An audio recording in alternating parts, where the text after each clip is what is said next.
this challenge was fairly simple, but the bonus part, I did find that it was tricky to match the exact numbers, so I'll go through both parts. So we've got all the names of people and the masks they've made, so initially what we're going to do is summarize those into just, one line. We're going to add on our source is Bastille ST and Butterfly, so that we can just union those two together so that they all work quite nicely for us. And then we'll create our total here by just adding those small, medium and large masks.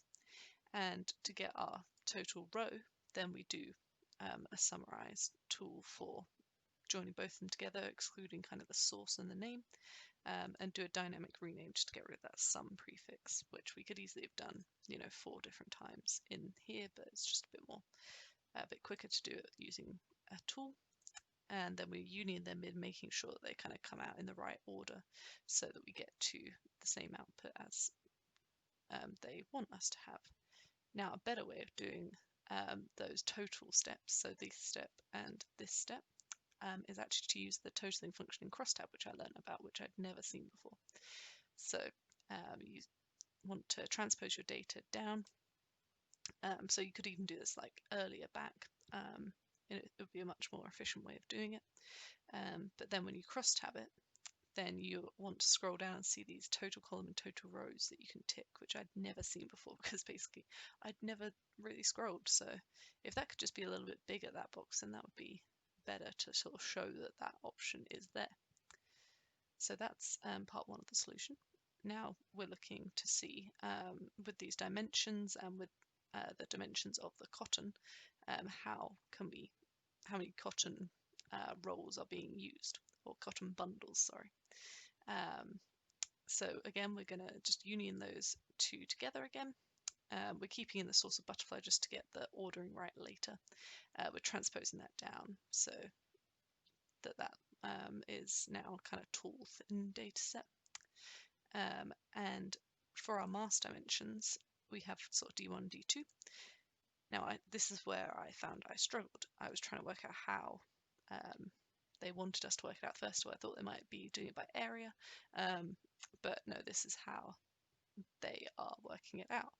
So we're looking for the maximum value of either we're having our mask one way, so with D1 going along the 122 side, or we're doing it with the D1 going the opposite direction, sort of down the other side that is 100. So basically just which way are the masks facing, and we want the maximum number of masks. So the divided by 2 is obviously taking into consideration the fact that 2 sheets per mask, and so that's just basically wanting to take maximum value. We want to get the most masks out of that cotton bundle that we can. So that's how we're calculating that. So we've got our max masks per roll. Then we're just making this size here, we're doing a title case so that we can join it on to our data and basically just do the division of value, the value that we have, so the number of masks divided by the number of masks per roll, which will give us the number of rolls we need.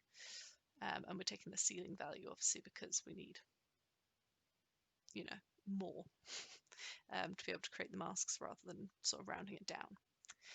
Then we just want to crosstab it so that we get our data in a bit more of a familiar shape, clean it up so that we have zeros instead of nulls, and then sort it so that it's in the same order using that source column. That's why we kind of kept it in, and then just updating that to be butterfly rather than companies and workers, and then we just get rid of that column so that it matches the output.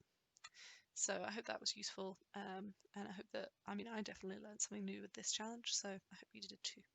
Thanks.